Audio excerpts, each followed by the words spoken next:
Welcome back to Power Lunch. Some of the biggest names in tech and media getting together in Sun Valley, Idaho. We've got some news on NBA TV rights. According to The Athletic, NBA is finalizing TV deals with ESPN, NBC, and Amazon, but TNT could still match. Now our Julia Borston sitting down with some of the big names and got one right now. Hey, Julia.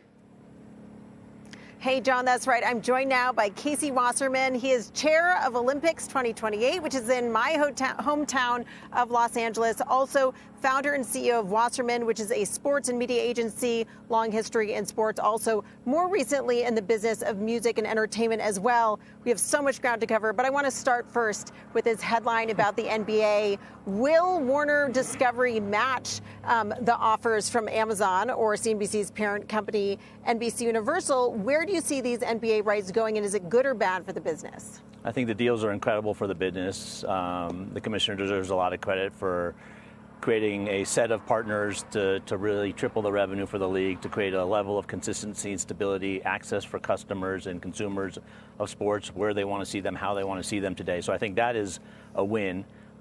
Look, I'm not a lawyer, and I'm not going to pretend to decide what Warner Brothers Discovery is going to do. 2 years ago, they said they didn't need the NBA. You know, a match would be a very different message, and that's the decision they have to make. They certainly had a period of time, like all the incumbents did, to do a deal, and it didn't happen, and that creates opportunity for others to be competitive, and the NBA is a really desirable property. So for your athletes, you represent a lot of NBA athletes. Is it good to have some of these rights switch into Amazon? Is the movement, is a shift into streaming with some of these new streamers like Venue launching this fall? Is that good or bad, or is the fragmentation confusing? Both. It's good from a revenue standpoint, because obviously athletes participate in the gross of revenue of a league. It's hard because one of the things we've lost as consumers is the guide. You know, when you had a cable box or antenna or whatever, you knew where to find things. And it's really challenging to find things. And I think it's one of the things the NBA is going to try and solve really through its property. How do you use the NBA app as the place to start your viewing experience? You end up at an NBC or an ESPN or an Amazon. But how do they become the guide, if you will, for all things NBA? And I think it's one of the things they're going to try and do really well as they move into this new deal. Fascinating. John, you want to jump in here? Thanks, Julia. Casey, I want to take a quick left turn here at college sports. And I know you've said a bit, your thoughts about college football and the new economy that's growing up around that. You know, it's the second most popular and most valuable sport out there. How is that and the name, image, likeness deals that we've seen emerge over the past couple of years changing the economics of this business?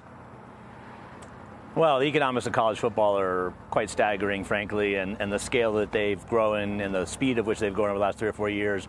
And name, image, and likeness is actually a pretty small piece of it, just the consolidation of these conferences. But the real question, I think it's existential for college sports, and as someone in charge of the Olympics in LA for American athletes, is college football stay part of the system and actually use the incremental revenue that's generated by the excitement and the passion for college football to lift everybody else up, or does it break away and essentially keep all the revenue for itself? And we're at that inflection point. And look, I think there's a lot that's gotten better in college sports and a lot that's gotten worse.